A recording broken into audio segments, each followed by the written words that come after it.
In Chicago, you know that all sports rock. The Bears, Hawks, Bulls, Cubs, and Sox. Pick your favorite, you can choose. As long as the Packers lose. For everything you need to know, it's Bill Swerski Sports Talk Chicago.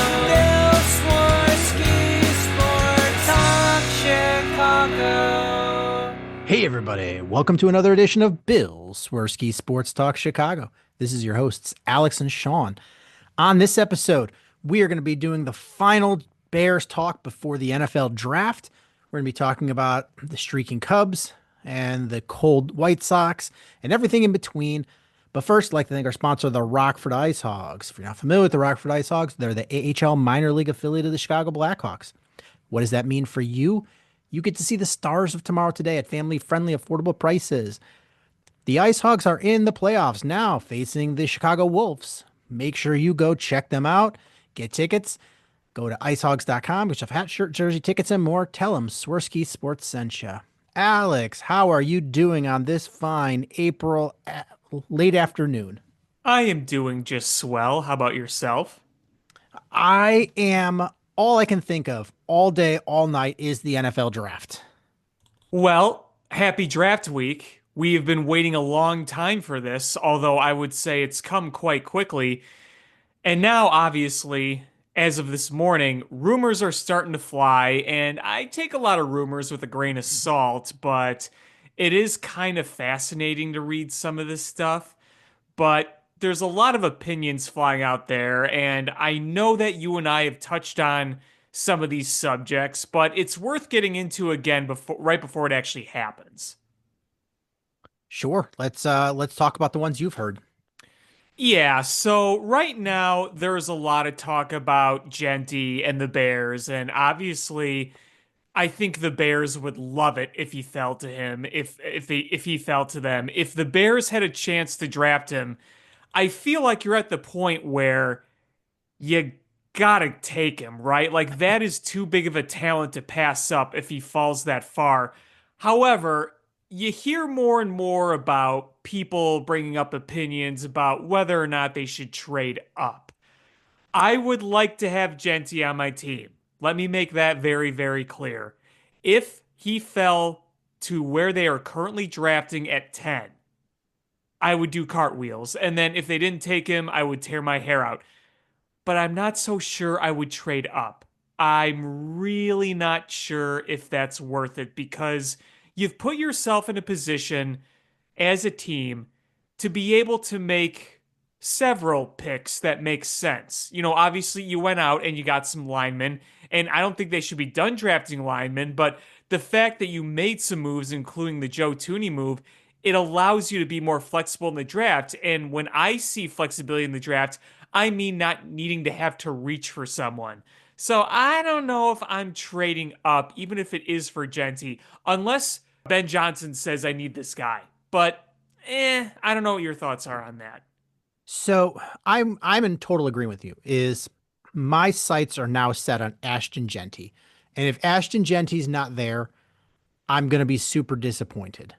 It's gonna be if he's not there, it's gonna be like the Christmas in like 1985 or 84 when all my cousin and I wanted for Christmas was Star Wars AT-AT toys.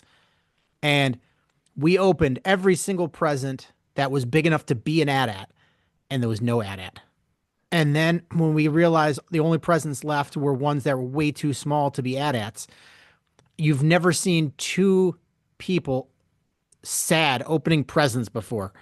And that's what's going to happen. You know you're going to get something good, and I'm almost assuredly going to say that somebody is good is going to slide to the Bears. But if it's not Ashton Genty, I'm going to be sad. Did I With just that unlock a said, core memory from Sean? I let them trickle out every so often. Uh, so, but with that said, there is absolutely no way in hell I'm trading draft capital to move up to get him.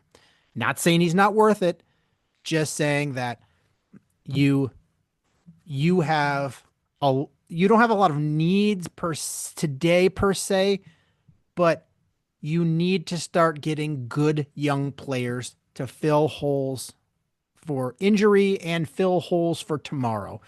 And if you're trading players away or picks away to get somebody, that's uh, unless it's just an absolute stud at an absolute need, you can get there are probably 10 absolutely quality running backs in this draft. None of them are Ashton Genty. Don't get me wrong. Ashton Genty is leaps and bounds the best running back in this class. Um, I mean, let me just say this. Almost 75% of Ashton Genty's yards this year came after first contact. At 74.73 of his yards came after contact. He had over a 39% avoided tackle rate. He had 324 of tackles avoided and averaged almost 5 yards a carry after contact this year. After contact. That's Um, something you'd love to have, right? I mean, especially watching the past few years or even just last year when DeAndre Swift is a shifty guy, he can accelerate through a hole, but he's not going to be bouncing off guys or out muscling guys like other backs out there. and I mean, if you want a player comp for Ashton Genty, it's LaDainian Tomlinson. That's your comp. I don't have a crystal ball. I can't tell you if Ashton Genty is going to have a career in the pros like LaDainian Tomlinson, but that's that is the player. I mean, they're like the same height, the same weight, the same build, same running style, and he is just like there was a play where he had a breakaway and they got to about the 5. Two guys hit him. He spun off of them, and a guy's holding his legs, and he stretched out completely airborne with his hand out just so he could cross the goal line and get the touchdown. It was unreal. The guy is magnificent. And and that is not taking away from the other running backs in this draft class. It's not like 2 years ago when Bijan Robinson came out and it was like Bijan Robinson or bust. And there's good running backs you can get. So if the Bears don't get him, I fully expect them to go after like Omarion Hampton or Quinshawn Judkins or Travion Henderson or a guy I love that might be available at their third round pick, Bashal Tutin. Bashal Tutin. So let me ask this. If they get another running back, I mean, obviously, I think they're getting a running back no matter what in this draft, right? It might not necessarily be the first pick, but they're probably going to get one, yes? I would be shocked if they didn't. Me too. Me too. I don't think you can run back with basically the same back combination you had last year, especially considering you were one of the least efficient running offenses in football. But let's say you get one of those guys at some point. Will that at least be an ATST for you? Yes. I mean, I won't be super sad. And for you non-Star Wars nerds, he just talked about a smaller Empire vehicle. Um, the I would be happy with any of those guys I mentioned. Very happy. It's Yeah, just yeah. Ashton Genty is. I tried to describe him to Gary. I said because he was asking, if Genty was going to go to Vegas. And yeah, Vegas would love to have him, but I described it as Ashton Genty is the whatever the famous big brand name purse that women want, Coach Purse. He's the Coach Purse of this draft. He's really good. And he's very like there's quality there, and he is going to make somebody's red carpet movie premiere outfit complete. But The outfit's an AT-AT. But if you are at 2 in the morning going out to do a Taco Bell or a White Castle run, you don't you don't bring a coach purse with you. And that's what the Raiders are. They're going to get chalupas at 2 in the morning. They don't need a coach purse. Like that. Boy, I hope you are just filled with analogies tonight. You're on a roll here. First, you're talking about Empire vehicles, and now you're talking about women's purses. I mean, what's next? I'm very excited to see what your next analogy is. You'll be surprised. They'll come out somewhere. So what the Raiders are missing is cornerbacks. They have maybe one like starting caliber cornerback in a pass happy league. They play in the same division as the Kansas City Chiefs. They need cornerbacks. Hmm. I feel like if they draft a running back, they are doing themselves a disservice. Now, if you go and tell me they're going to draft a defensive lineman, so they have an absolute, just a stud defensive line, and their goal is to put so much pressure on quarterbacks that it doesn't matter who their cornerbacks are, I'm okay with that because you're addressing that really, really, really bad defensive backfield. But they need to do something on defense. And I feel like all of the smoke where that team and their general manager, I think it was Spytech, are talking about Ashton Genty, I think it's all blowing smoke. I think they're either trying to guard who that is that they really want, or more more likely, I think they're trying to drum up interest in that pick because this this might be the first year I can remember where there's been no first round trades and every single team has their first round pick. So I think they're really just trying to drum up interest. They know they want him, but they have so many more needs and there are other running backs. Sure. I'm just looking at some mock drafts now. The Raiders currently, PFF, they have the Raiders taking McMillan, the wide receiver. Uh, That's I, interesting. I mean, I like Tet McMillan.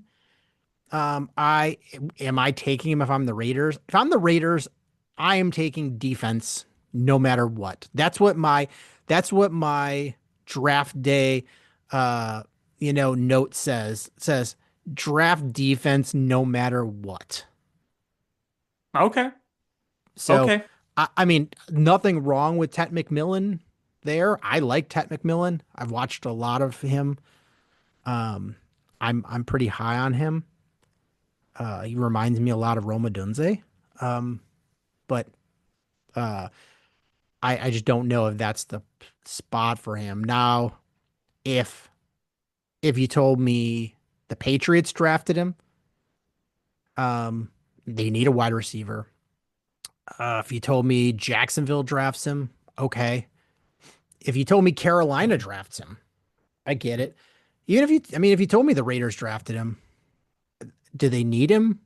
Yeah, they could use him, but I think defense no matter what. Okay. All right. Riddle me this. Let's say Ashton Genty is out of the conversation of trading up for. Is there anybody that is projected to go top five, top six, top seven that would be worth trading up for, would you think? I'm kind of in the camp of don't trade up unless you get an absolute steal of a deal in this draft. But There's one player in this draft I would trade up for, is and it you would have Abdul Carter? it is Abdul Carter I thought so.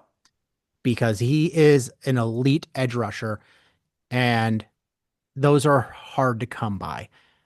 And so I love Ashton Genty, but I I really do think he's going to fall to the Bears. I don't think you need to trade up for him. But So, and that ha- was what I was going to ask too. Like, you're making this whole ad like you're expecting the ad on Christmas. That must mean you think this is going to happen. yeah, I mean, we pretty much know the top three. I mean, Abdul Carter is not falling out of the top three. That's Um, funny you say that because PFF has him going to the Patriots. I don't see that. Is he's publicly he's publicly posting things with about the Giants. The Giants are posting these reminiscent things about Lawrence Taylor. Like they're totally making Yeah. googly eyes at each other from across the room. Like they're making kissy faces like moo, moo, moo, I love you so much. And they can't specifically talk about each other because it's before the draft. But I would be stunned if the top three picks and aren't Cam Ward, Travis Hunter, and Abdul Carter. I And don't disagree. and and at this point, even that like if it's not Cam Ward, Travis Hunter, Abdul Carter in that order, I'll be a little bit shocked.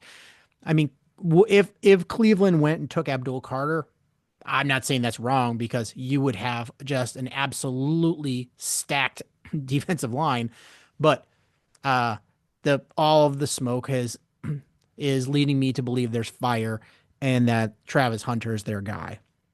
It's For this Cleveland. yeah. I mean, if they took Abdul Carter, I would be shocked, but I would understand. Because some mocks have Sanders going there. I can't see it. I can't see you. If you're Cleveland, This is is the Browns we're talking about. if you're the Browns, you desperately need a quarterback. Cam Ward, is he a top 10 pick? If it's not I mean, talent wise, no. Is he the best quarterback in this draft? By Yes. far. Yes. But I I think Shador Sanders and Jackson Dart are like my tier two quarterbacks. And I think if you're Cleveland, if you draft either, whoever you feel is the best, we all know Cam Ward is not the best player in this draft, but he's going to go number one because of Right. the importance of quarterback.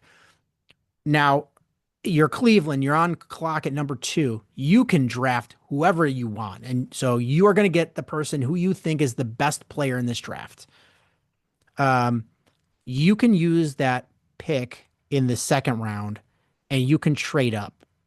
There's going to be teams. I don't think there's going to be a lot of movement. You can trade up somewhere around, yeah, Pittsburgh is 21. If you can draft up into the top 20 ahead of Pittsburgh, you're almost assuredly going to get one of those two, either Shador Sanders or Jackson Dart. You trade up. It won't cost you that much. You trade up, and now you've got Abdul Carter and a quarterback. I think that's the way to go. I think Pittsburgh will take a quarterback if one of those two guys is available at 21. Well, I mean, remember too with Cleveland is it's Cleveland. And two, True. right now your quarterbacks are Kenny Pickett and Deshaun Watson. And isn't Deshaun Watson still going to be hurt for a while? He is hurt. Didn't they sign oh my God, what's his name that won a Super Bowl for the Ravens? Oh, Joe Flacco? Didn't they sign Joe Flacco? They did. I thought they He's did. not So, he's not officially listed on their website right now, but yeah, I don't think they will until after the draft. right, Um, but yeah, you're so right. I like, is Joe Flacco good? No, but can he get you through the season? Yeah, I think so. Well, Uh, he was good that one time with them a few years ago, but so if I'm them, like, yeah, that's what I would try to do. I'm not going to force the issue and way overdraft somebody with number two.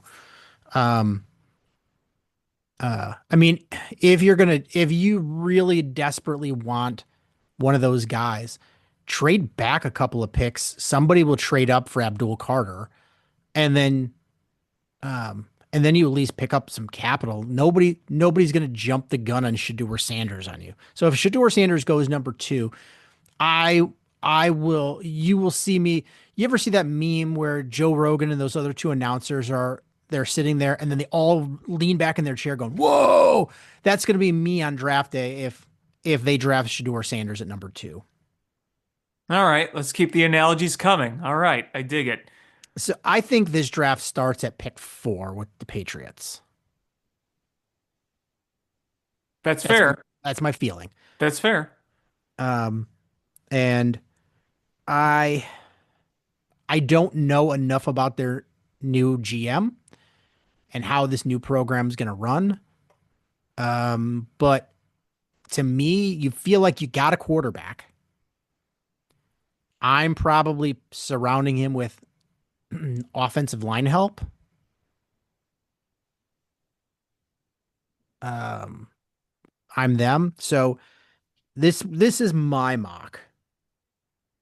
Um, in the first 5 picks. Cam Ward, Travis Hunter, Abdul Carter, Will Campbell, Mason Graham. So that, I mean, that's what I think is going to happen. Las Vegas is a wild card. I still think they They're should always take a wild a card. cornerback, but if you told me they took like Jalen Walker, I mean, that might be their pick. Um, then then the Jets, I think, are going to take Armand Membo. Um, man, Carolina, I'll say Tyler Warren. New Orleans, I'll throw Shador Sanders there at 9. Well, they're going to need a quarterback for the future, right? And aren't there health Yeah, concerns they're about gonna need Derek a. Carr? Derek Carr is hurt. You're rolling with Yeah. Spencer Rattler. Oh boy. But I mean, if you're Cleveland and if you take Travis Hunter with the number 2 pick, you trade up, get Shador Sanders, you pair those two together, you make that happen. Unless you believe in Joe Flacco and or Kenny Pickett. uh, You want to replicate the magic of 2023 with Joe Flacco? ah, Just build the best defense you can, try to win games like 17 to 10, like the Bears for many years and the Browns when they, had a good defense but not much else. yeah, but I keep watching this like all the smoke that's going around with um the draft, and I don't know. I honestly don't know what the Bears are going to do. um I look Travis Hunter I'm looking at like the big board. I'm going at Dane Brugler's big board. So number 1, he has Travis Hunter, he'll be off the board. Abdul Carter, he has 2, he's off the board. Ashton Genty, he has 3. And that's the guy I want. I just I'm hopeful he will be there. Like if I'm not a Bears fan and I'm like just a dude that watches a lot of football and don't have a vested interest, I'm like, yeah, Ashton Genty's most likely going to be there for Bears at 10. But being a meatball with totally invested feelings in this, I don't think he will be. Um, I like Mason Graham a lot, but he does scare me a little bit because like he's a good football player. He's not a good athlete. If that makes sense. Yeah, you've heard a number of scouts talking about that, and I know there's a lot of people that have different opinions on that. It's about the footwork, it's about this, but there's also that concern. Like, it's kind of a back and forth debate, and I think that's kind of a higher risk, potentially high ceiling type of get. I mean, he was an absolute beast in college football. Yes. He made Michigan's defense go, but I don't know how that will translate, and I think he's going to be boom or bust in the NFL. Um, Yeah, exactly. Jalen Walker is good, but I think he's going to be better in an odd front defense, like a 3-4. Um, Will Campbell at this point, I think I just can't. He's the best left tackle in college. that's coming out, but I think his arms are too short to play. And I know there's some people that'll be like, no, who cares about his arm? Like, you just look at the tape. That's another divided one where you hear varying opinions. I guarantee you, we talked about this with Peter Skoronsky too. The same people said the same thing. His arms are too short. He's got really good footwork. And listen, if you want to try him out at a left tackle, but I think he's going to end up being a center. So I think he might be too early to draft him. Armand Membo is really good, but he's been a right tackle. And so if you draft him for the Bears, you've got to convert him to a left tackle. So you're not going to start him over Braxton Jones. So he's gonna be a red shirt as a top 10 pick. Yeah, you don't want to do that. I Uh, really don't think you want to do that. I mean, it's one of those things is like this year you're like, oh man, that sucks. But next year you might be like, man, that was smart thinking. It's it's storing things away for winter. Um, Tyler Warren, I like Tyler Warren. I think I like Colston Loveland better, the tight end from Michigan. Um, and I have a feeling uh, that Ben Johnson will like Colston Loveland better too. Is the difference between the two? I think they're both really good. They're both absolutely going to be first rounders at tight end. But Tyler Warren is less polished, more bruising. Colston Loveland is just such a fluid receiver. He's one is going to be the Gronk and one is going to be the George Kittle. And it depends on what you're looking for. Um, Shamar Stewart, he has at 9. I'm not touching Shamar Stewart with a 10-foot pole. The guy is an absolute athletic freak. On the RAS score, that relative athletic score, he scored a perfect 10. That means in the last 15 years of doing this, like defensive end scouting, he's the best athlete. That's crazy. But the guy, he doesn't get to the quarterback. He had the last 3 years, he had 1.5 sacks each season. That's And we need guys that get home. yeah. We do. It's really rare to have a guy that doesn't get to the quarterback in college and then figures it out in the pros. It just doesn't happen. Mike Green, he has a 10. If the Bears drafted Mike Green, I would be shocked. Not because I think he's a really good football player. He's got off the field concerns, and the Bears don't usually. I mean, we'll find out how things work with Virginia gone, but the Bears typically don't touch those kind of players with a 10-foot pole. I don't really see that changing very much. Probably not. Um, Colston Loveland, that's who he has at 11. I like him. I wouldn't be shocked if he was there. Tet McMillan, they have at 12. I would be shocked if the Bears took him because he's very similar to Roma Dunze, and you have a lot invested in wide receiver there. Cam Ward at 13. He'll already be gone. Jahad Campbell, he's a true middle linebacker, and that just seems like a wasted pick right now.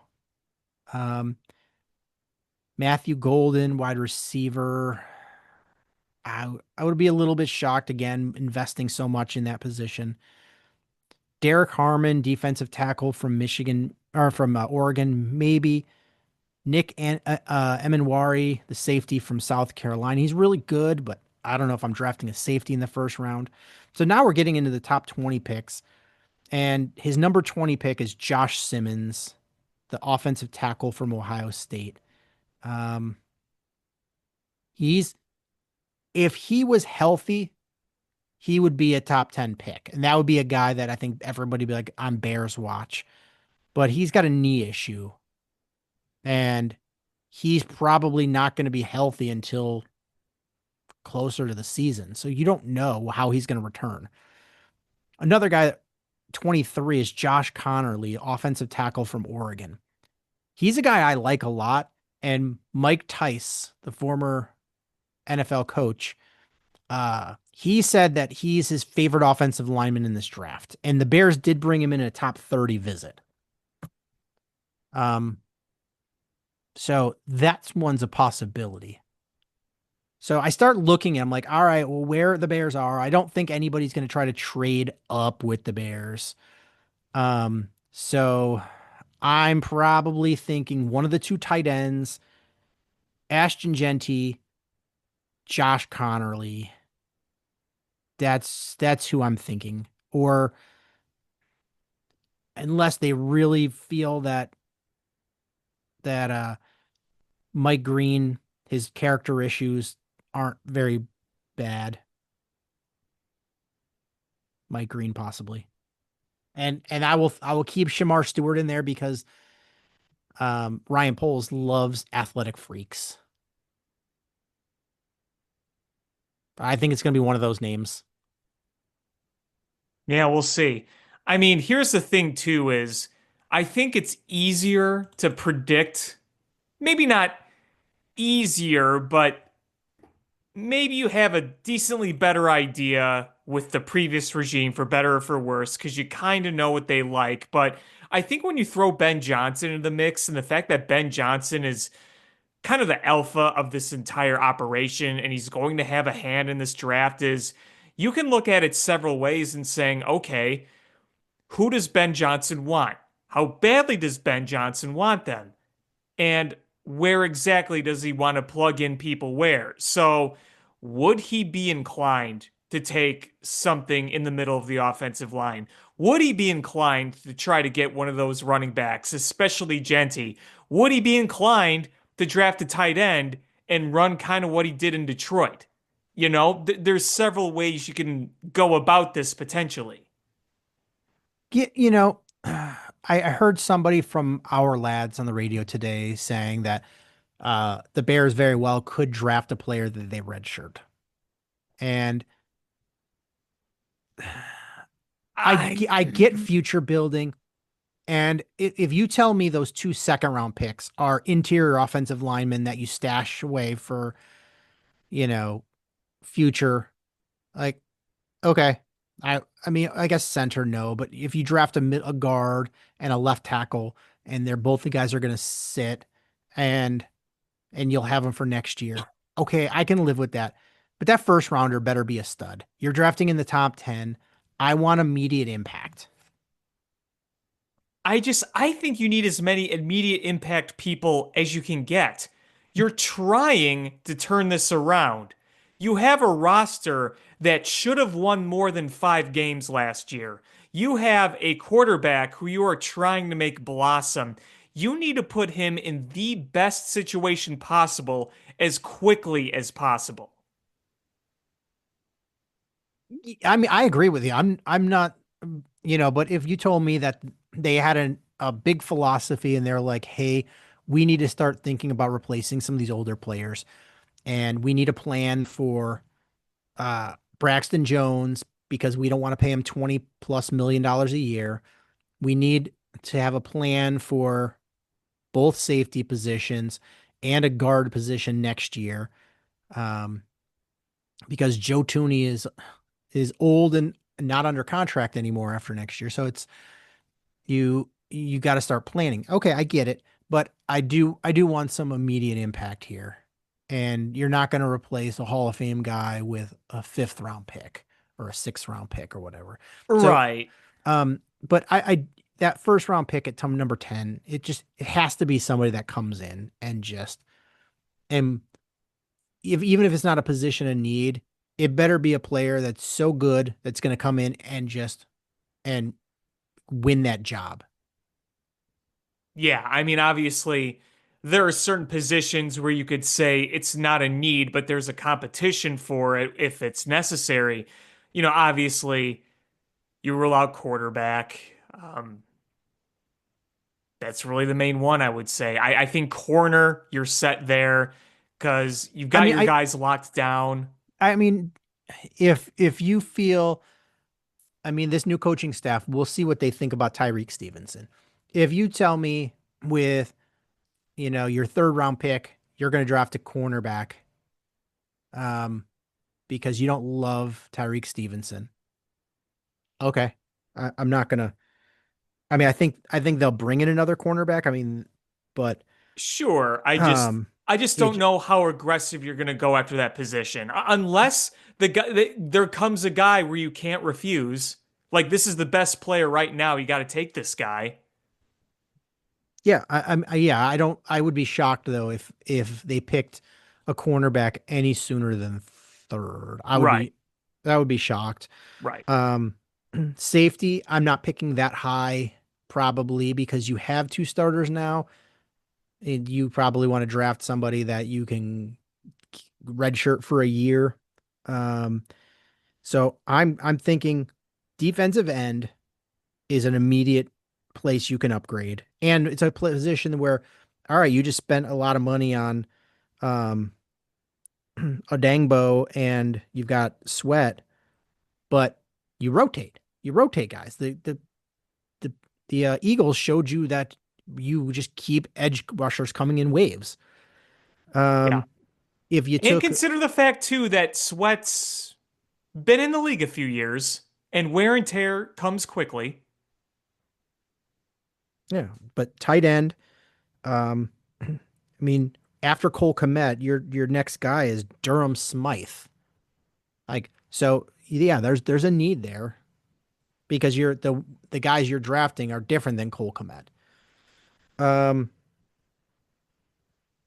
and running back, those are your immediate impact positions.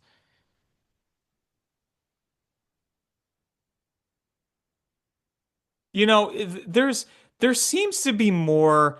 I'm not saying it's going to happen, but I've noticed there's a bit more smoke around the tight end stuff. I think that's plan B if Ashton Genty's not there. I really do. And I know I've been listening to the score and everybody calls in just get the best left tackle available. And that's a really like uninformed thing to say. Like, oh yeah, yeah, it would be nice to have a left tackle, but look who's there. There's not. Will Campbell is most people are saying the best offensive lineman in the draft, but he's not going to play left tackle in this league, I don't think. I just really don't think so. Um, Josh Simmons is injured. Membo is a right tackle. Uh, Josh Connerly, I think man, left tackle's tough because it's like quarterback where they get overdrafted, but he could very well be there at 39. Hmm. Um, so just saying, oh, draft best left tackle just because you need that position doesn't magically make that position there a player there that's worthwhile that's going to make you better. Like right now, there is not a player in this draft that is better than a healthy Braxton Jones right now. And so you drafting somebody that you're hoping becomes better than Braxton Jones. And then this is a weird draft. There's just the tackle is pretty weak. A lot of these tackles are going to be guards. So this is a weird draft. Is the best tackles are probably going to be guards, and the best guards in this draft are currently tackles. Right. Um, so it's most drafts like at 10 you could probably get a really good left tackle that is probably going to push and beat Braxton Jones. This is not the year. That's fair. And So I think that's probably why they were kind of aggressive, right? This absolutely. offseason with getting that position locked down. Yeah. I mean, if they hadn't, you would be really in up shit's creek without a paddle because, you're looking at 10 and you're like, oh man, I'm going to have to overdraft somebody because, um, Will Campbell, who you could kick in interior, he would be gone by the time you draft. I think Membo will be gone. And so now you're looking at, um, you know, uh, geez, I'm looking at Dane Brugler's top 300 list. After those two guys, who I think are going to be gone by the time the Bears draft, the next best offensive lineman he has is Josh Simmons at 20, and he's injured. So he's probably not going to help you this year, or you don't know. He's recovering from an injury. And then next is Josh Connerly at 23. So you're at 10, you're drafting a guy that's the 23rd best player. Then Tyler Booker, who is a really good player for not the Bears system. He is a road grader. Uh, um, but he is not a move guy. He's a guy that you put in a phone booth and he just mauls people. But that's not the system the Bears run. So I'd be shocked there. Uh, Kelvin Banks is a guy that the Bears fans keep talking about drafting for left tackle, but he's a tackle right now. But he's gonna play. I think most real people that do this for a living are gonna project him as a guard. And are you drafting a guard at 10? I mean, that might have been the position if you didn't make those trades. And then after that, Gray Zabel at 32, who I love. I love Gray Zabel. And I was praying and hoping he'd be there at 39, but I don't think so. I think he's going to be gone. Then who's next after that? And then Ariante Ursuri is at 37. So there are not that many guys in this top 37 picks that are offensive linemen. So had you not gone and made those trades, you would really be in a shitty position if you're the Bears. Yeah, right. And I mean, hey, to your point that you talked about earlier, you could draft one of these guys down the road. Not specifically the top ones you're talking about, but you can draft these types of players later on where you're not drafting at the higher positions, but you still want to build up some of that capital you have of linemen. And that's where you can kind of go with the more, okay, this might be more of a developmental thing, but at least you kind of build up some capital within your system. It's really hard to reach for something that's not good for a necessity in the first few rounds. I mean, you want to make sure what you're getting, in my opinion, for this team. I don't think, to what you said earlier, I don't think you could draft a project any higher than the fourth round. And I think in the later rounds, you should go after some linemen if you can. But early on, the fit's got to be right and the ceiling's got to be right. And even though we can always use more linemen, it might not be good to reach for something that just isn't worth the risk. I think it's going to be really interesting to see what happens after their first pick within the first few rounds.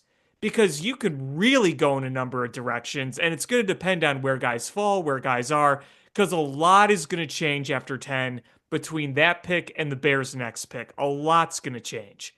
There could be a surprise or two. I think that many possibilities are on the table. And here's the thing about the offensive line is you look and um you got Joe Tooney in there who might be gone after this year. You don't know. But Darnell Wright is here for several more years. You've got a spot at guard potentially next year. Dahlman has signed a 4-year deal. He's still in his 20s, so you expect him to be here. You signed Jonah Jackson to an extension, so you're expecting him to be there. And then Braxton Jones is out of contract after this year. But you drafted Karan Amagaji pretty high last year. And I think a lot of people are very high on him outside the Bears organization. Just he got a raw deal last year because you kicked him in a bad position when he didn't have a training camp because of injury. I think they're really thinking he's going to be their left tackle of the future. And then there's a Theo Benedette, the Canadian Eagle. When they signed him as an undrafted rookie last year, I watched the very, very limited tape I could get on him, but I liked him. I think they're projecting him to be a guard, and um and so there's a good potential that you've got next year's lineup on this team where your line is Karan Amagaji, Jonah Jackson, Drew Dahlman, Theo Benedette, and Darnell Wright. And so maybe they're not going to draft an offensive lineman. I Uh, still feel like you should. I'm not saying I think you should too, but I'm saying is if in a world they may not feel such a need for it, so they might draft those first four picks in the top 72 or whatever, not touch an offensive lineman. Yeah, I mean, we'll see. But here's another thing too about like Kiran Amagaji. I think that it was really, I don't want to say bad timing, but the timing to the eyes of many was kind of tough with him because you were not in a position to fix a line with a project that already had major question marks last year, and you haven't shown any semblance of having a good offensive scheme.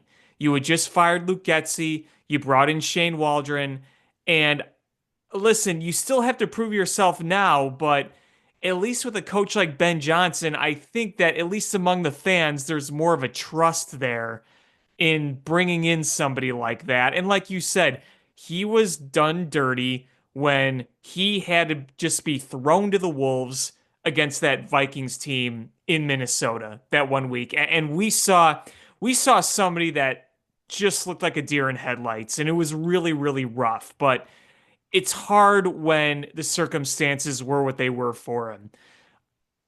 I still think there is a chance that Kieran Amagaji could develop into something. I am not giving up on him.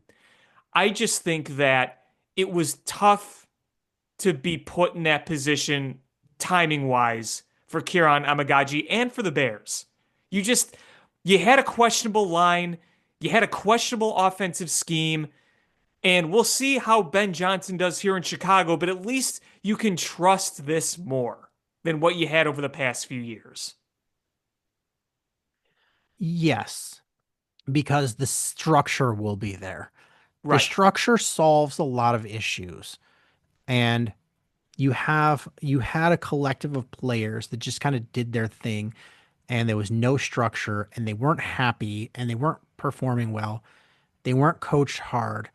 Ben Johnson is going to have a structure in place and you've got a variety of coaching styles too.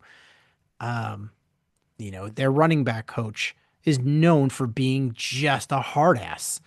And Eric Bieniemy, I love that Mhm. hire. and he's a guy that's a hard ass. Antoine Randall L is a hard ass. And Hmm. you've got a mix of guys. They're going to put a structure in place. You know what I'm really excited for with Antoine Randall L is I think, and this might just be me being a meatball, and I hope my meatballness comes to fruition, but I like the idea of him working with Roma Dunze. I I, just feel like that's gonna bring something really special there. I mean, I'm hoping. I really hope so.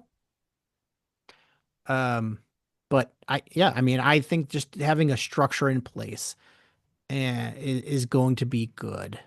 Um, and I know I've been seeing a lot more of this pop up where people are like, well, Caleb, the offensive line wasn't that bad last year. Caleb made him worse because look at how many sacks he took after 4 seconds. And I'm like, that's a that's a situation where you're looking at numbers and not the eyeball test. Because how many plays did he run around and try to make something happen and avoiding sacks and it made it more than 4 seconds. So if you just look at the numbers, you're like, well, the offensive line didn't let him get sacked until after 4 seconds. They must have been doing their job. No, there was a gaping hole right off the bat, and he had to break one tackle, and then, um, he ran around for more than 4 seconds and either took the sack or threw it away or made a great play. Like it's that line was bad. And this line, if they are healthy, is going to be much. I don't know if they're going to be a top 10 offensive line, I'm but not they're going looking to at be. elite, but at least halfway respectable would be ideal. Yes. Yes. And you add in the fact that Ben Johnson is going to establish their run. It's going to make things easier for Caleb Williams. Yeah, and I mean, listen, were there sacks that Caleb took that were on him? Of course. Yes, absolutely. Especially being a rookie quarterback. There are plenty of times we can look at the tape and say, okay, that's on Caleb, rookie mistake. And that is where you hope that Ben Johnson and his coaches can help bring him a step further after that. But it's going to be a two-way street here. You need your quarterback to grow and be better. You need your offensive line to grow and be better. And obviously, with a new scheme, that's going to make a difference too, because there's a difference in just being able to block. There's a difference between knowing your assignments. It's a matter of scheme too. It's all part of it. Yes, you need to block. Yes, you need to know your assignments. Those are all crucial. Those are like the two most top crucial things, but the assignments you got to know, the scheme's got to make sense. And there were plenty of times when you're like, what are we doing here? You remember that speed run in Indianapolis? Yeah. One of the most mind-boggling, stupid things I've ever seen. It's shit like that. Yeah. I'm just looking for adults in the room calling sensible plays and having everybody doing what they're supposed to do. If they're a play against a team that's better than them and they lose, I get it. But I don't want them to look stupid when they're doing it. You shouldn't look stupid. And how many times did they look stupid last year A and the year lot. before and the A year lot. before? So on, so forth. It was mind numbing at times to just watch. And listen, we remember some offensive lines of the past, and I'm not talking even far back, but you remember a few years ago when you were at the back end of Cody Whitehair's tenure, and you're like, okay, that's a guy who's been respectable for a while, but just isn't that dude anymore. There Hmm. are situations like that. We had Jason Peters for that year, and I thought for his age he was pretty good, but he was clearly He getting was, older. yeah, he was. I mean, even the shell of himself was like a decent player He wasn't bad. He wasn't because bad at all. he's a surefire Hall of Famer. Right. He's a smart player. He knows how to play the game. And again, I'm not saying he was bad in his age, but you know when a player is getting old, it's getting old. There are problems. Another one that I don't know, maybe you don't remember, Roberto Garza. Oh, yeah, I remember Roberto He was Garza. really good for a He while, was. and then at the end, just you were like, "Ooh, man, they're not looking so good." Well, I remember when we had Josh Sitton Oh yeah, towards the end of his career, and Josh Sitton was a very good lineman in Green Bay. We were very familiar with his game. And then obviously, Kyle Long in his prime was probably the best offensive lineman we've had this century, wouldn't you say? um, Like, who's definitively better than Kyle Long since 2000? I know Olin Kreutz is very good, yeah, but, um, and I'm I- talking in prime Kyle Long. yeah, probably. I mean, it sucked because we didn't get to see a lot of healthy him. Well, that's the thing is when you started to get hurt, you saw the decline. My point is when you're talking about some of these linemen, nature will take its course. It will always win. But you know that there's a difference between having a guy that you know is a good, smart player and just physically can't do the job anymore versus guys that either can't physically do the job, that aren't able to do the job, or they are just put in a bad scheme. You see the differences. And last year, I think you and I can confidently say it was a little bit of everything. The scheme was bad. You didn't have enough talent. It was just a double whammy. So I think by having a better offensive coach, a better offensive scheme, your offensive line is going to slightly bump up. Then you get better players in there, it's going to bump up more. Now, what you hope for is that some of these older guys like Joe Tooney you bring in, he still plays well, he still is healthy, and he's physically able to do the job. I mean, if he's healthy, we know how smart and good of a player he is. He played under Andy Reid for all those years. And playing with Ben Johnson knows who he is. And he knows exactly what he's going to need to do. So Joe you have Tooney a lot of played confidence for in them. arguably the two best head coaches of all time in Belichick and Andy That's Reid. right. That's right. That's And right. the guy is going to be the leader of that offensive line. And Everyone's so, going to look at him that way. yep. That's one of the reasons they got him. Oh, They absolutely. needed a guy They to needed look a up guy to. that's dependable and he's a leader and he's going to walk in with those Super Bowl rings. Hmm. And everyone's going to say, I want that. You know what I mean? And think about it too, is even if you look over the past few years, a healthy Tevin Jenkins was very, very good, right? Yeah. And I think Darnell Wright is very good. I know he had some slip ups last year. I still think he's going to be very good. I liked what I saw from him his rookie year. But those guys didn't have the longevity or the resume that a guy like Joe Tooney has. There just wasn't that guy on that team. Even if you had a few good offensive linemen, you didn't have that guy. Joe Tooney is that guy. The closest thing you've had over the past few years is Jason Peters, and that was on a team that wasn't going to really win much. So my whole point being is having a guy like Joe Tooney there does more than just having talent on your team, right? I totally agree.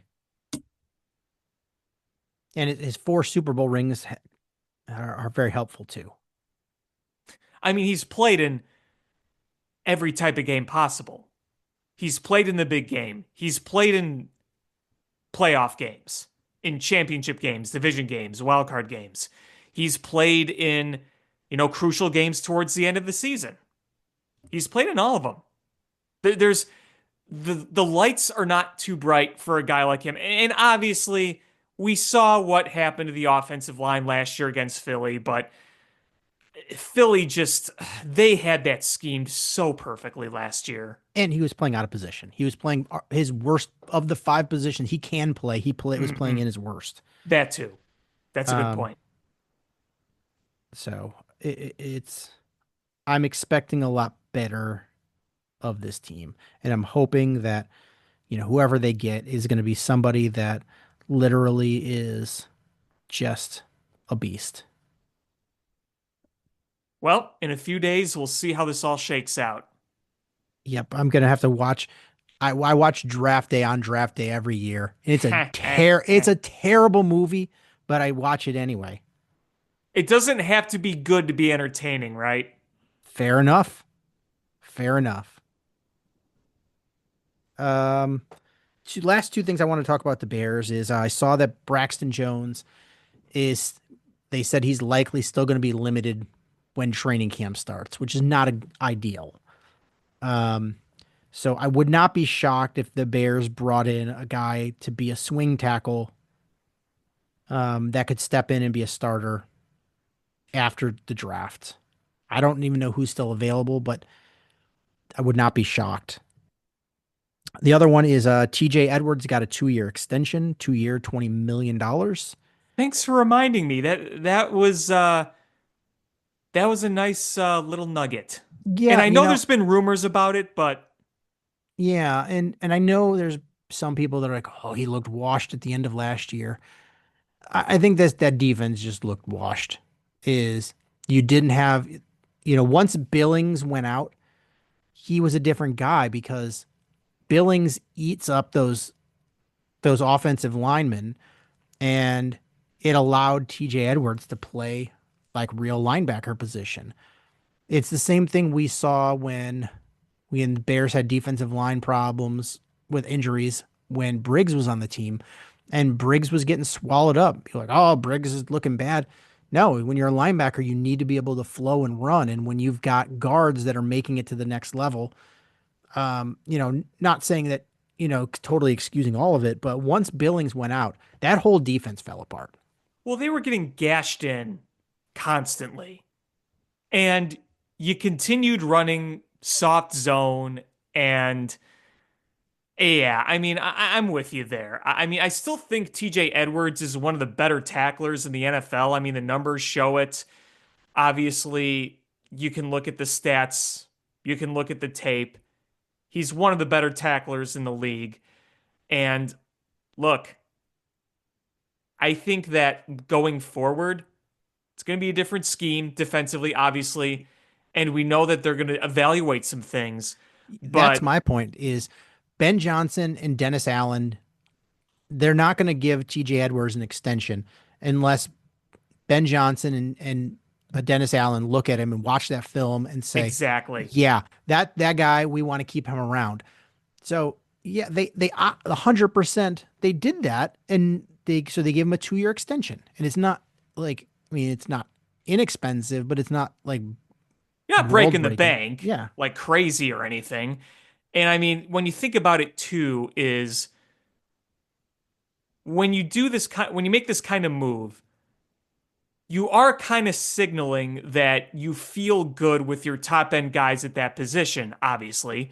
And I think that it helps shape what you want to do in this draft a little more. Now, I'm not saying that they're not going to draft any linebackers at any point, but I think further solidifying what you have on the roster can kind of help shape things out a bit better.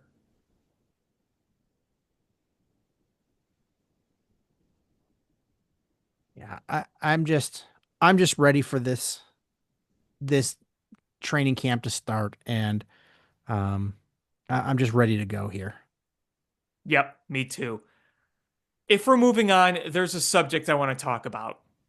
Go for it. Okay, we have to address that absolute dumpster fire that took place at the United Center Wednesday night.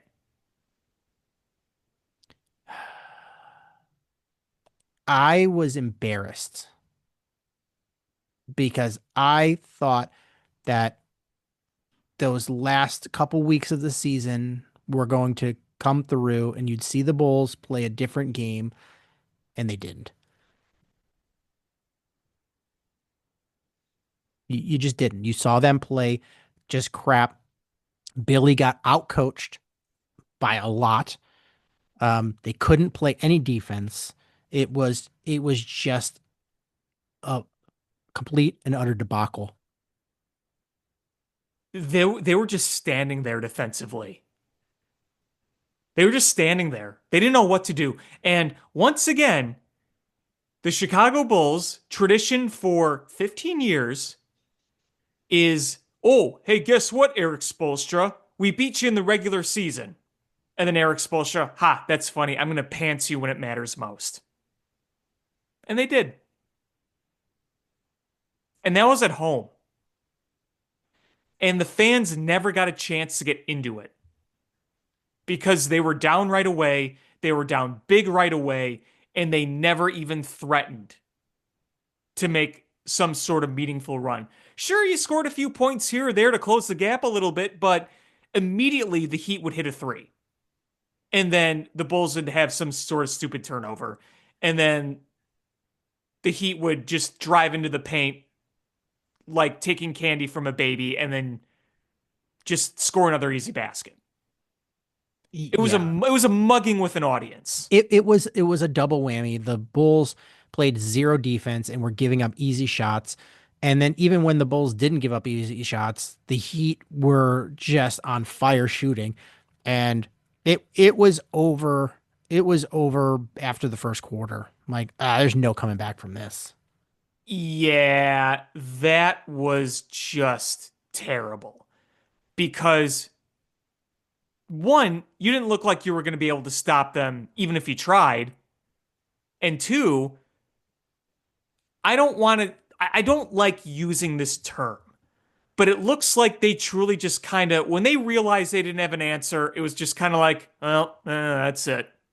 I don't want to use the term phoned in, but it was pretty clear early on. Yeah, they once they realized that they were done, they gave up. It looked like the Super Bowl. It's like you have a team coming out of the gates, the other team clearly doesn't have an answer, so it's like, well, this is our fate. And let me tell you, I truly don't think the Bulls management cares. I don't think so either because they're I making don't think money. they don't. Because you know what happened on Wednesday night? They filled the United Center. They sold their concessions. They sold their merch. What have we been saying for years? Remember a few years ago when 2017, when the Bulls made that playoff appearance with Wade and Rondo, and they Hmm. basically put together a team for a year to get them into the playoffs. Derrick Rose was gone. Joakim Noah was gone. Luol Deng was gone. And you were kind of just floating in existence. And you go from saying we need to be younger and more athletic. Let's bring in an aging Dwayne Wade. Let's bring in Rajon Rondo. Let's try to get a few playoff games so we can make a little extra money. We'll have a few home games. Extra money, boom, there it is. How many teams that are actually well run are going to try to just get into the playoffs in the NBA? This is not football. This is not baseball. This isn't even hockey. You have been in the play-in tournament consecutive years. And you know what the first thing they were saying on the broadcast is? The fact that you've been here before isn't a good thing. Being regulars, having rivalries in the play-in tournament, that is not a good thing. And guess what? You could say, oh, well, the Heat, they made that run to the finals of a year. Yeah, because you know why? At least the Heat make moves that make sense and have the coach to put them in positions to win. And I don't want to fully dump on Billy Donovan. I don't think he's a bad coach, but I don't think he's that spectacular. Eric Spoelstra, a guy that I once thought was just a towel boy for LeBron James, he is a damn good coach. And you know what Yeah, else he is he really has become a good coach. and you know what else is funny, Sean? You see teams fire their executives, their coaches for way less. Sometimes it's absurd, like what the Nuggets did. Like it was Denver, right? That just fired their Oh like yeah, yep. absurd. You see guys get fired for way less. Is there any accountability here? No. Nope. No. No. And worst of all, there is no plan whatsoever. There isn't. No, there's none plan. They fired somebody, but I think that's just a scapegoat. Their shooting coordinator, whatever it was, their shooting coach. This is dumb. Billy Donovan should be gone. And I know he was put in a shitty situation, but he also hasn't helped make it better. Right. I don't fully and blame him, but and the fact that AK doesn't have a plan. no. And you know what I've noticed? Did you listen to any of the ending presser? I heard clips of it. You know what was happening was the media was like, we're done with this Reinsdorf Schilling bullshit. We're gonna ask the tough questions. And it was just a bunch of, well, I think there is a plan. We have to evaluate. You just need to be patient. Did you see what I tweeted last week? No. It blew up. But do you remember the last time the Bulls won a home playoff game? I'm not talking about a playing game. I'm talking about a home actual playoff game. 15 years? 2015, 10 years ago. The Okay. Derrick Rose buzzer beater. That was the last time you won a playoff game at home. Ugh. How's that feel? You're going to ask us to be patient. We haven't won a home playoff game in a decade. The Chicago Bulls, the big market, massive fan base, big brand Chicago Bulls. Uh, Gary sent me this earlier today. 10 years since the Blackhawks advanced in a playoff. 10 years since the Bulls. 14 years since the Bears. 8 years since the Cubs. 20 years since the White Sox. Non-playing, non-qualifying. And I believe that was tweeted by my good friend Taylor Dahl, who Yep. does Jaguars coverage down in Florida. Shout out to you, Taylor, good friend of mine. Yeah. Welcome to the current state of Chicago sports. And guess who's in the middle of all of this? Jerry. Hmm. Yep. Two out of the five major teams are owned by him. And those two teams haven't won anything meaningful since analog broadcasting went away.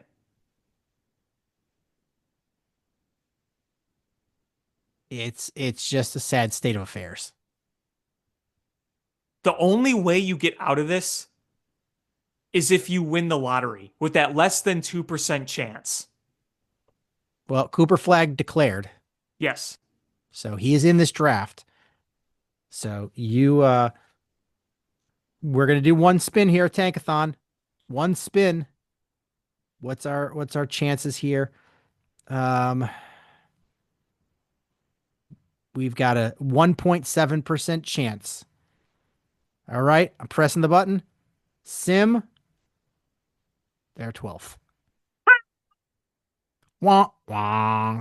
You know that's what it's going to be, right? Or it's going to be 7 like it has been for so many years. Uh, Because you know what the Bulls do? They do things consistently, consistently mid. I have just clicked Sim Lottery 9, 10 times. It is 12 on all of them. 12, 12. Number one, baby. How many attempts? 14. You know, I still I think just I just want when they do that the lottery show where they send a representative there, whoever the Bulls send, I hope it is somebody so ridiculous, and when it's not the Bulls, they just yell Mulligan, do over, do it again. I still like the idea of you showing up to the lottery and you're dressed as the Hamburglar. Like you have like the black and white striped shirt with the mask and the hat, and you go in and you like gather all the ping pong balls that don't say Bulls, and then just leave the Bulls in there. And as you're trying to sneak out, you accidentally fall on the stage out of the curtain in front of everybody, and the balls just go everywhere. Rubble, rubble. You just dump the bag all over. The bag like has a money symbol on it, but you X'd it out and put a ping pong ball on it. But Uh, it happens after they draw the first pick, and like, the Bulls win the lottery, and then they're like second pick. The Bulls get the second pick. They're like, how the hell is happening? And then I try to sneak out, and then all that happens. You come out from the curtain and all the ping pong balls just fly everywhere. Like, can't no take backs. You drafted you drew. You drew. You don't have a choice. You drew. Finals final. First two picks go to the Bulls. Bulls get first two picks. That's it. But that's their only hope. What do you think you're gonna trade for a superstar? You think you're gonna sign somebody? You're gonna overpay for Josh Giddey. That's what you're gonna do. And I'm not That even is saying Josh Giddey's gonna be bad, but you're still gonna overpay for him probably. if Josh Giddey is your number 3, cool. But not your number 1. Right. Eh, yeah. I don't know, man. And then now they're saying, oh, well, we're gonna try to get a trade value for Vooch. What are you gonna get? A plate of waffles? Wait, all I can think of is the song from Billy Bob from Showbiz Pizza. It's like, what are you gonna get for him? Roast beef sandwich and a pizza. Roast beef sandwich and a pizza. Honestly, though, what are you gonna get more for than that at this point? You're not gonna get anything for him. You It's might not even gonna. have to attach a second round pick. Ugh. God. Oh my God. So I'm looking at the Tankathon mock draft, and with the number 45 pick in the second round, they have the Bulls taking Rocco Zakarski. Who? Rocco Zakarski. Mr. Zakarski. I picture this guy being like a massive macho like restaurant owner with slicked back black hair and like gold chains and like the tight t-shirt and like the rings on his finger, and he's got like that tan. Just this guy named Rocco that comes out of the kitchen. What, you have something wrong with the gabagool? That's gonna be your next draft pick. Maybe he can Uh, threaten guys. he doesn't look like that at all. Okay. He looks like he looks like Did you ever see the movie Step Brothers? Yeah. He looks like a young blonde John C. Riley. That is quite the opposite of what I was picturing.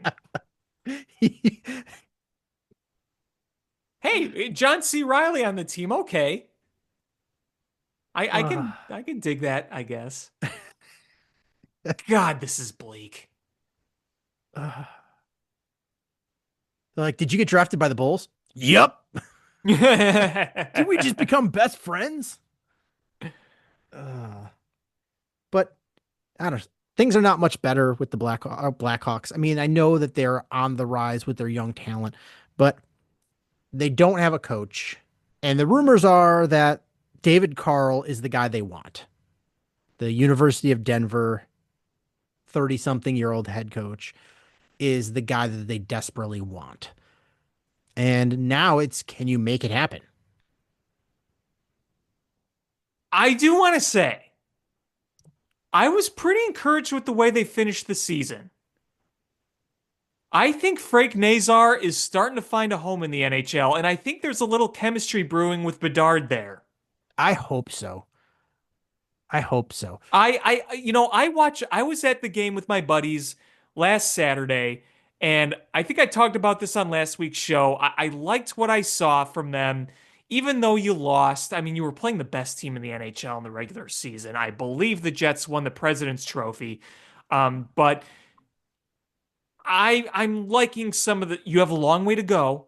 Don't get me wrong, you got a long way to go. But I like some of the stuff we've seen from some of these young kids. So I think there is hope. I really do. And you have a shit ton of draft capital to work with. The Bulls don't have that. That's true. Boy, if you got Mitch Marner, whoo, But I can here's the dream, thing right? is did you see the reports about the TV viewership this year?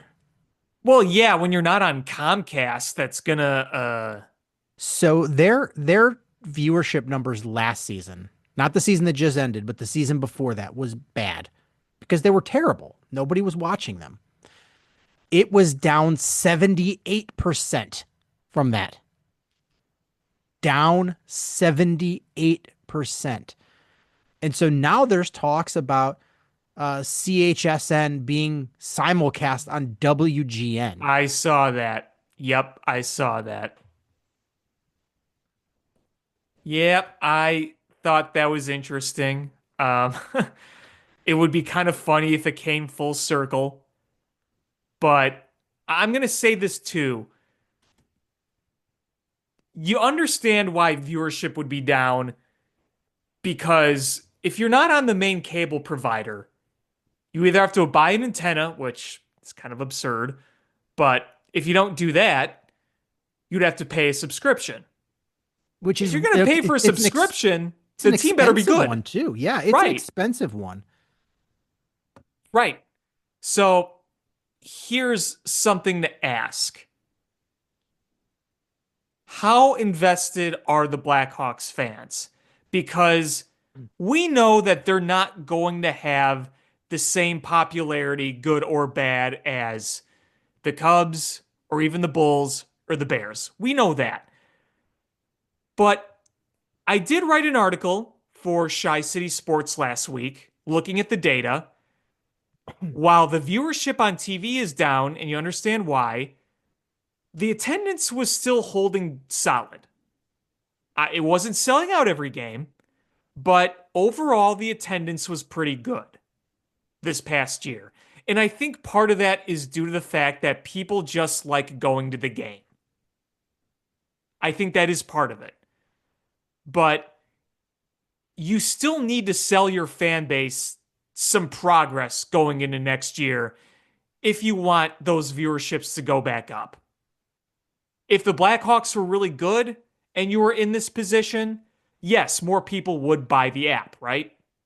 Seems like a Oh, no-brainer. yeah. But it's $30 a month. It's ridiculous. That's stupid money. It's ridiculous. Um, yeah. I mean, maybe WGN makes sense. You get back on cable. Um, Your I don't know. viewership will go up no matter what with that, but if you really want people to buy in, boy, do you really need to get your team better. It's a two-way street, is what I'm trying to say. And if you want, yeah, and all three teams are bad. Bad or So, mid. uh, yeah. So it is, why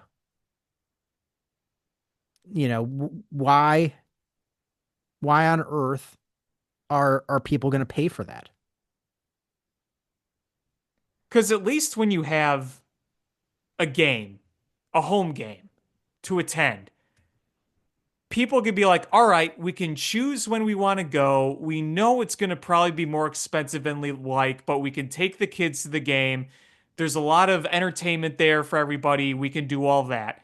But if you're going to watch teams regularly lose 5-1, yeah, to pay that fee throughout an entire season, it's a very different story. Right. Um,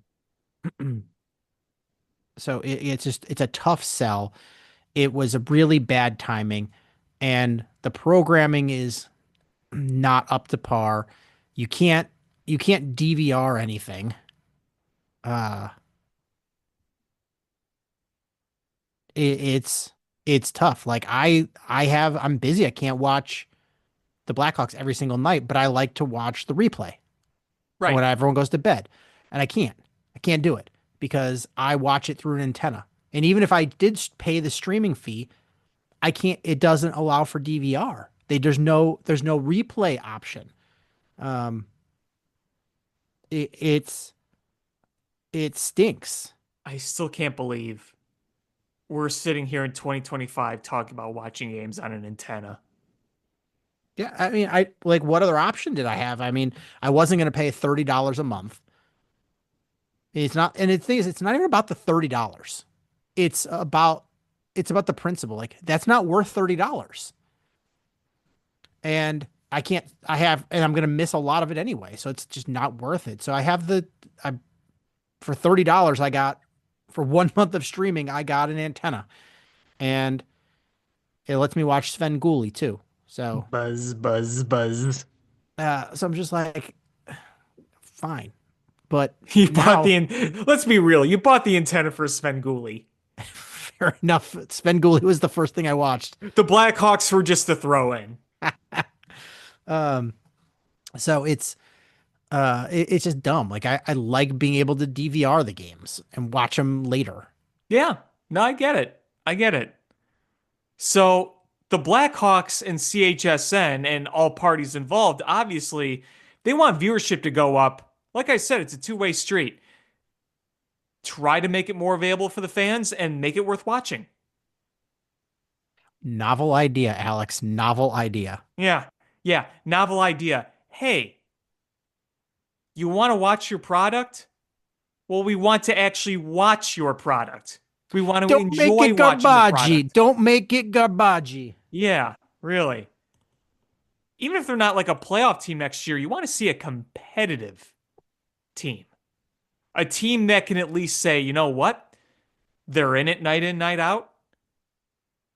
They're, in the 80s in points, not in the 60s by year's end. You're seeing more progress from your young guys. You've brought in a bit more talent. You have the good coaching that you can keep building with. That'll attract people because you can only ride with Bedard for so long. But the good thing, like I said earlier, is that towards the end, you saw more promise from the future. Because if you go back and you look at what Frank Nazar did the past few weeks, impressive stuff. Really impressive stuff. That's a good sign. Yeah, I'm really happy with Nazar. And there's a lot of the young players that look good. Yeah. I think I know he's in Rockford now, getting ready for the Calder Cup, but you saw some good things from Del Mastro. I like him. And hey, even Lucas Reichel scored a goal towards the end. But I don't really know what his future is here. I just feel like even if you point to Reichel and say, well, he's doing this on the ice, for a pick that high, it's you got to see it in the scorecard eventually, right? Yeah, eventually, and um, it's not there.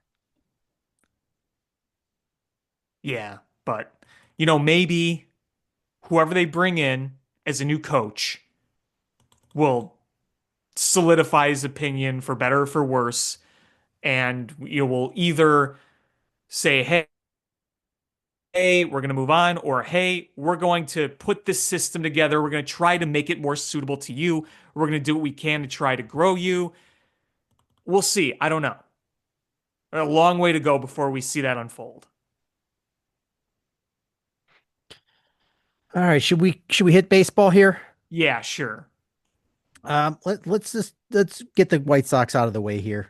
Um, they had the worst record in baseball history last year. Hmm. They are on pace to be worse this year record wise. They Do lost. you They think were it's actually going to happen? no, maybe not. I don't either because they're starting to call up some of their top prospects, and I Yeah, think that is going to help them make them a bit more competitive. yeah. Here's where I was going with that. So right now so last year they were 41 and 121. Hmm. They're on pace this year to be 37 and 125. So, but it feels different. It doesn't feel so hopeless No, because it doesn't.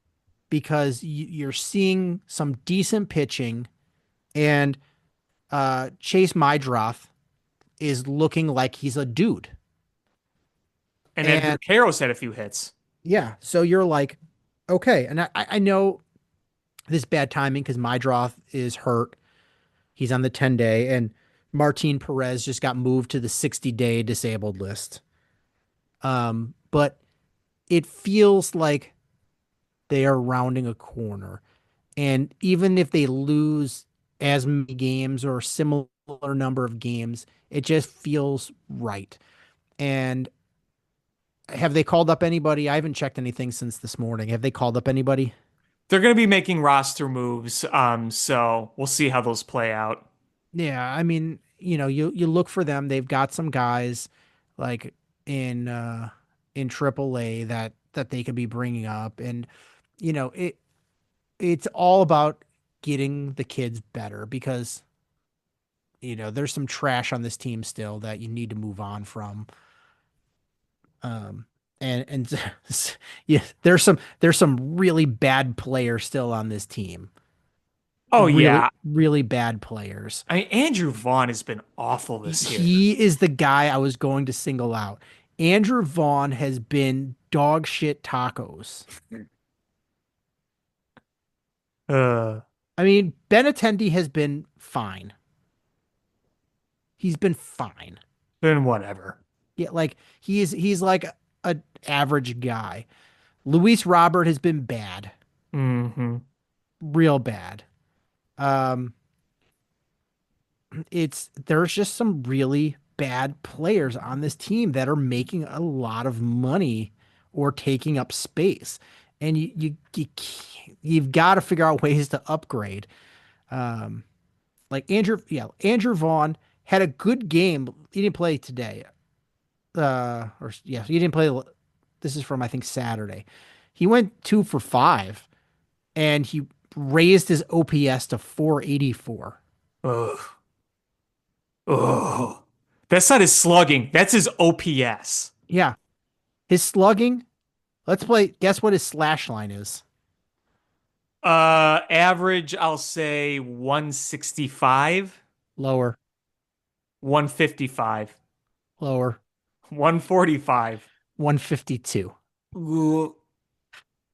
What's his on base percentage? 203. Lower, He has a sub 200 on base percentage. 193. Holy balls. What's his slugging? For a slugger, what is the slugger slugging percentage? 252. 291. Oh my God. So at this point, why don't you see what that Tim Elko kid has? Why not? At this point, why does it matter? Yeah, See it's everything you brutal. have. This was another guy that was going to be lauded as a star hitter. Although, frankly, I think the Sox rushed him to the big leagues. And I said this years ago. I thought they called him up way too soon. Because Yeah. at least the last few years, you could say that Andrew Vaughn's kind of done at least the minimum of what you need to do for a first baseman. You're like, okay, he's average-ish, whatever. But this is just upchuck bad. Yeah. Benintendi's slash line is 245, 302, 490 with a 792 OPS. Average. It's like an average dude. It's okay, yeah. I mean, it's if he was making $5 million a year, you'd be like, okay, we're okay with that. But he's the highest contract your team's ever given. Yeah. That's the dude. Luis Yeah. Robert, you tried to trade him. You should have. You should have taken whatever you could have got for him, because his batting average is 145, 268 on base percentage, 246 slugging, 515 OPS.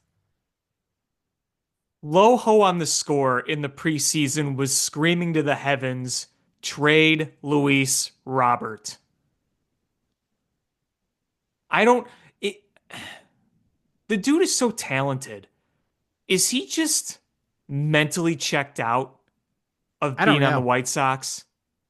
Does he just not care? I mean, because like if that's the case, it's like, dude, listen, if you want to get out of there, then play as best you can. Is he hurt still? Is something bothering him? Or is he just completely flaming out? I don't know. Because some of the at-bats are just like, they're just so bad. Yep. Taylor, your right fielder, 149 batting average, 200 on base percentage, 277 slugging, 477 OPS. And that dude is just washed. Like, you just got some terrible players on there. And your pitching is keeping you in this. Well, and that's the thing. That's why a lot of these games are close. I mean, when you think about it, I'd say a majority of their losses have been fairly close because the pitching's been good. And you have some of the young guys already making kind of a case for themselves to be part of the future. And that's what this season is for, is seeing what you have there. I think it's actually pretty impressive what this pitching has been able to do for them. I mean, even in Boston, you lost some close games there. And I know Boston's been kind of up and down, but still, you're going on the road to a hitter friendly park with a lineup that has a lot of big names, and you've been able to stay in these games, and you even won one on Sunday. Was it Sean Burke that's looking really good? Yeah, I mean, you've got, yeah, I mean, you've got some decent pitching, and it's Like if the young guys, like this should be a push for them. Like they should just be extra motivation. Be like, there's no reason I shouldn't be up in the bigs because bigs are garbage. Let me get up there and then just play my ass off. Nah, you need to get more at bats to Jacob Amaya and Michael A. Taylor and Andrew Vaughn and Lenine Sosa. Isn't Lenine Sosa like their best player right now? Um, let's see. The Lenine, position player, I should say. Lenine Sosa. He's got a 650 OPS. That's pretty good compared to the others we just read. Well, Benintendi's your best player, Okay, fair enough. Fair enough. and then maybe Lenine Sosa, but that's not saying anything. Right. Right. But I do Um, think as the White Sox call up some of these guys, like I think Kyle Teal will be here before we know it. he should be. I mean, you've got two catchers in your system that are good. Well, you got Edgar Caro, and then I think that you still might look at Corey Lee as maybe a backup for the future, but as something. And then, Teal, obviously, Chase Medroth came up, and, these guys play all over. Obviously, I'm not just talking about the catchers, I'm just talking about overall. But like I said, see what Tim Elko can do. Why not? If he strikes out a million times and doesn't amount to anything, whatever. What more is there left to look at with Andrew Vaughn? Nothing. I mean, just absolutely nothing. He is a waste of a roster space at this point. Yeah. Cubs on the other hand, looking good. Yeah. That freaking game Friday. Nuts. It's hilarious. Is did you have you ever seen the highlights of that game like in sequential order with the win probability Yes. along? That was amazing. Yes. It was like showing like, oh, 94% chance of winning or 98% chance, and then drop till it was 5%, and then up until it was 100% they won. Like that was a wild game. Well, and I missed it because, I was celebrating Good Friday. My family and I go to Good Friday service, and it started at 3. So as I was getting there, it was 2-1 in the sixth inning. So I'm thinking, okay, this is making me a little nervous because of the bullpen. So I had no idea the Cubs scored a bunch of runs and gave up 10, then obviously scored a win. But as service was ending, it was the bottom of the eighth, and the Cubs had just retaken the lead on the Tucker home run. I saw the score being 12-11, and then quickly was 13-11 with the Suzuki solo shot. But I had to do a double take, and I showed my dad. I'm like, look at this score. And then my initial thought, to be completely honest, was how the flying hell did you give up 10 runs in one inning? Yeah, But then that I was just, really frustrating. because I'm like, oh, they had a 7-1 lead, and they gave up 10. Because you would think that bottom of the seventh, you hit a grand slam, you're probably winning, right? Like, that's going to be an easy win. But then the top of the eighth happened, and then it wasn't it like the most runs scored like over like 2 innings like that in a long ass like there were all sorts of like records being talked about. Like it was one of the few times a team gave up 10 runs in one inning and won a game. It set a Cubs like franchise record of runs scored in an inning, like combined. It was It crazy. was the first 10-run inning of the season. It was it was a wild ass game. But the Cubs found a way to win. And I will say this. If Kyle Tucker is not showing the Cubs ownership the value of paying a superstar, I don't know what will. Yeah, Your offense is humming. Why? Because you added a superstar in the middle of the lineup. right. That makes things so much easier. And not only is Kyle Tucker looking great, but I think we really have to give a lot of credit so far to what Michael Bush has been doing. Michael Bush has been really good. Seiya Suzuki has been very good. Hap has been good. It was a little slumpy there for a bit, but he seems to be coming back to it. Fucking Carson Kelly, man. that guy, that guy is playing like he's trying to impress a girl. Yeah, I'll say, like, he's playing softball right now. And it's funny because it's like, you know who else is really good so far is Miguel Amaya. He's been very, very good. But you almost want to play Carson Kelly because he's playing out of his mind. Now, Because his OPS is 1.5. yeah, Like he's making Otani look bad. his slugging is over 1,000. His slugging. Now, listen, we all know he's going to come back down to earth. Yeah. We And know that. he's gonna come hard. Yes, yes. But Carson Kelly, in less than a month, was probably more productive than all Cubs catchers combined in the first half last year, before Miguel Amaya made that adjustment and changed his stance a little bit, before he got rid of that leg kick. Remember, the first few months of a struggling Amaya and a completely washed up Yan Gomes, that was rough. You know who's rough? Hmm. Your boy Dansby. Yeah. He's going through it. And he's had a little bit of tough luck. Like, I'm not going to pretend like he hasn't hit into some tough luck, but he's still striking out an awful lot. Yeah, what last game, what was it? 3 out of 4 strikeouts? Yeah. Yeah. And the last game the Cubs didn't hit, period. 4 hits in 11 innings, but still, still. And that's your highest paid guy right there. I'm not expecting him to hit over 240, to be frank. I'm okay if he hits 230, but he hits 20 home runs, and he's still a gold glove defender. He's still a great defender and a very smart player.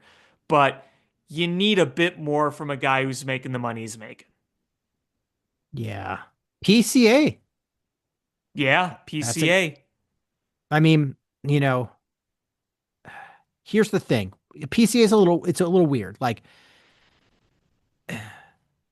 for a guy that fast, I want him to be on base a 330 on base percentage.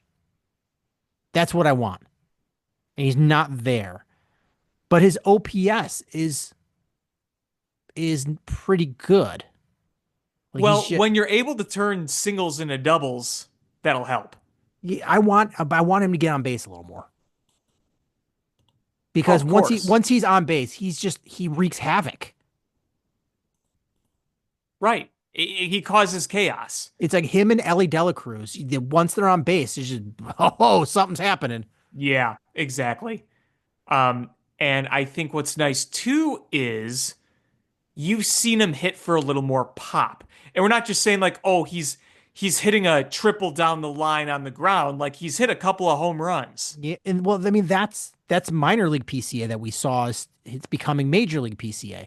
In the minors, he was cracking home runs. You're like, damn, look at this guy. And then he came up, and you're like, you know what? We're okay if he's not going to hit home runs at the major league level because he's a good defender and he's fast.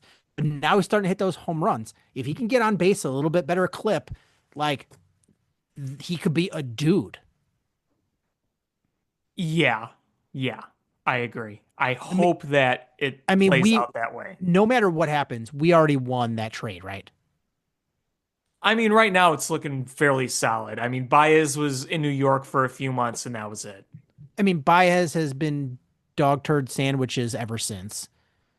Hey, he played And center field today for the first time. did he?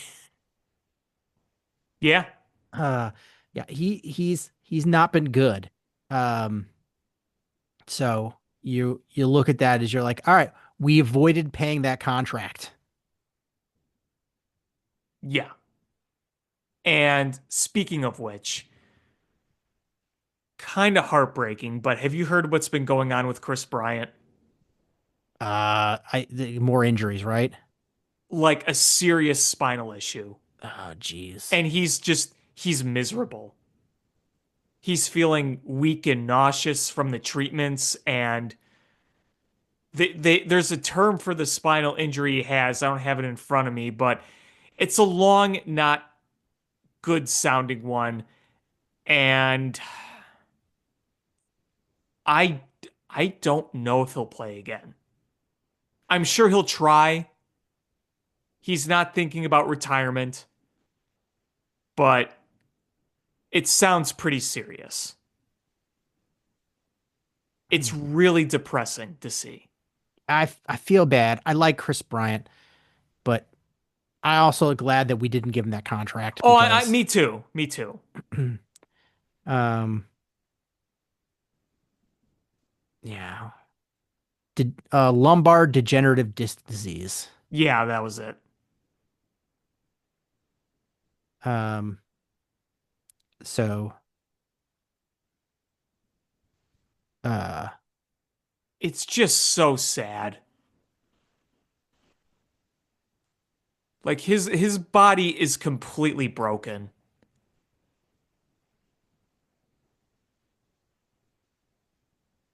Like when you read it, it sounds just really unpleasant. yeah, I feel bad for him, man. He is just injuries have plagued that dude. Yeah.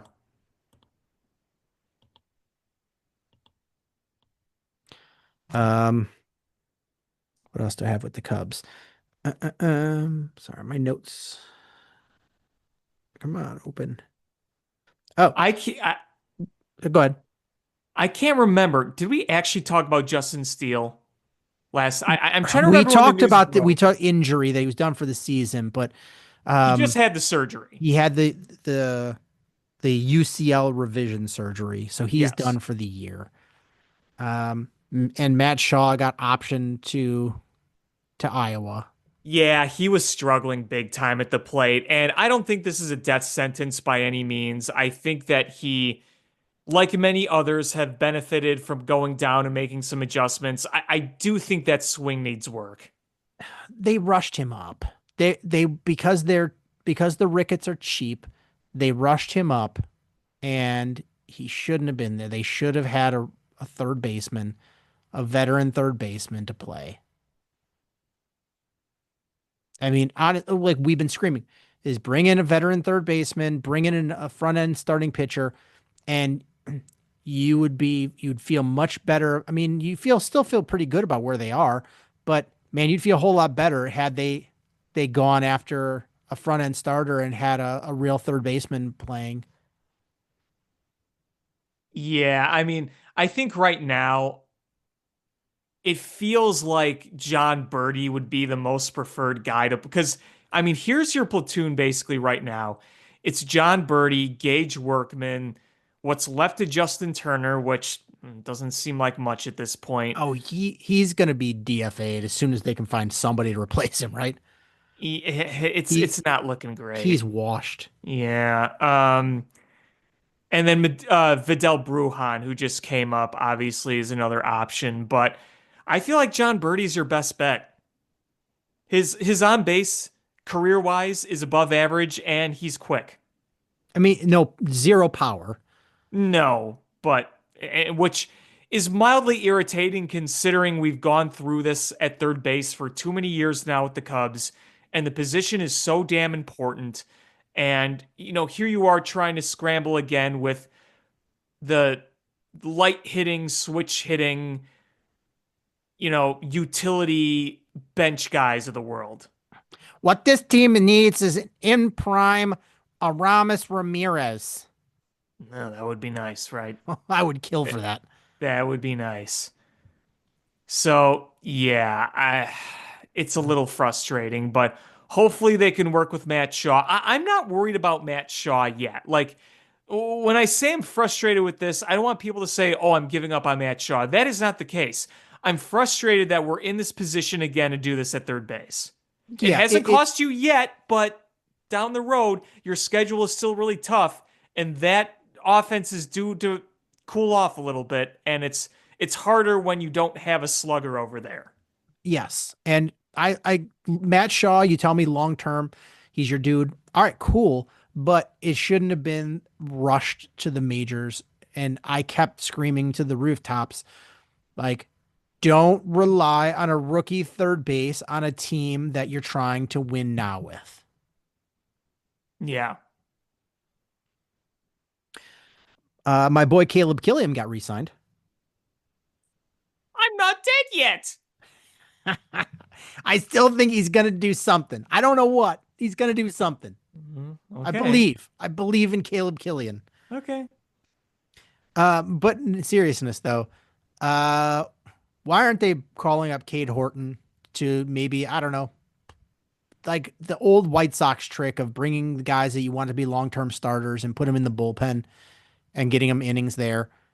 Like, I think that could be helpful. I'm okay not rushing him.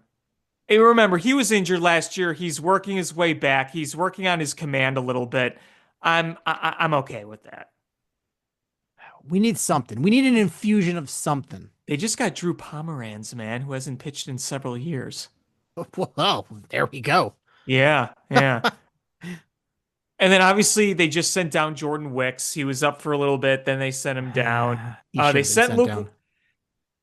I thought Jordan Wicks. Yet I didn't see the game, but like it wasn't perfect with Jordan Wicks, but he put you in a position to win the game in extras, and it's hard when you inherit a guy at second with nobody out. So I thought he only gave up one run each time.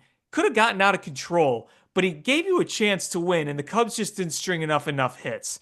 Obviously, the first game didn't go so well, but he was sent down quickly. And Luke Little only appeared once and was set down, but Luke Little's got great stuff, but he just has no freaking command. Yeah, no command. None whatsoever. No. God, I'm looking through their farm system and who the hell is ready to come up that's not blocked? I mean,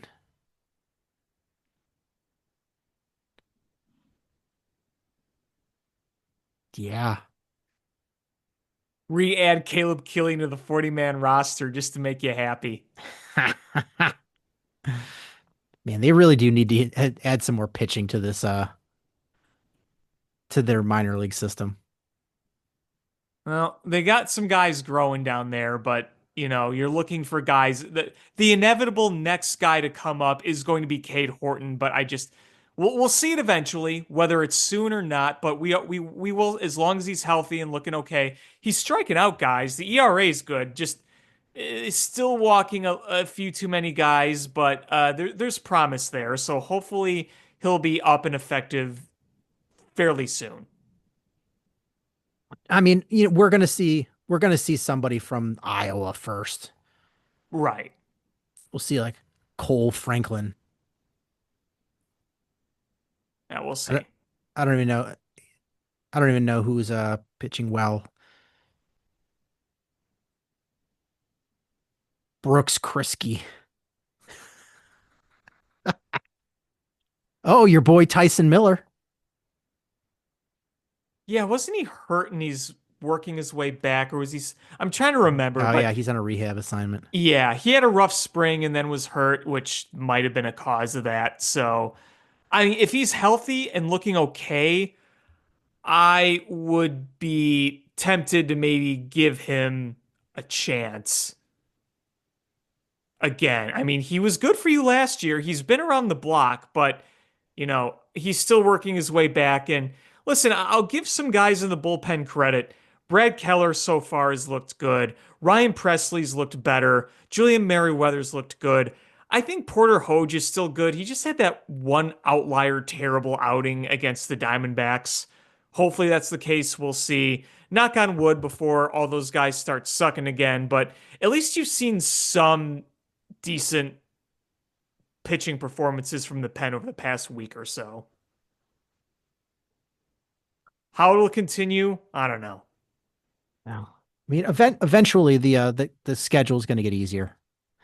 They just there's been God. it's been a buzzsaw. And it's going to continue to be one for a little bit. Yeah. Let's see. What are we looking at here? They got the Phillies coming up, I know. Um, oh, they got They got to play the Dodgers, Dodgers first. Dodgers, then Phillies. Ba, ba, ba, ba. And then you get the Pirates. So that makes it a little easier. Yeah, their pitching's good though. You're probably gonna have to face Paul Skeens. I hate that. I hate thinking that.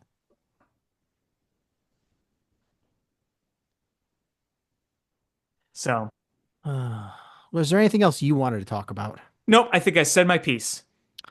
I think that's going to do it for this episode of Bill Swerski Sports Talk Chicago. Next time you talk to us, we will be in Bears draft heaven, hopefully. But I'd like to say thanks to all of our listeners. Please hit subscribe, however you listen to podcasts, whether it's iTunes, Stitcher, YouTube, Google Play, Spotify, etc. Share this podcast with your friends. That's how we grow the show. Follow us on social media at Swerski Sports, Facebook.com/Swerski Sports, SwerskiSports.com, or ShyFanPat2 for Alex on Twitter/X, or AlexanderJPatCreative.com for all the cool stuff that Alex does. And again, thank you guys so much for listening. And until next time, bear down. Win! What a lucky break! The good Lord wants the Cubs to win! We thank Ditka and God for all they have provided. Cubs win! Cubs win! Cubs win! Oh, I don't want her. You can have her. She's a Packer fan. She can't fit in my van. And she looks like Remember, New Yorkers, smoking crack is not legal on planes. Bears 31 to -7. The Bears! Oh, when the Bears go bearing down, I wanna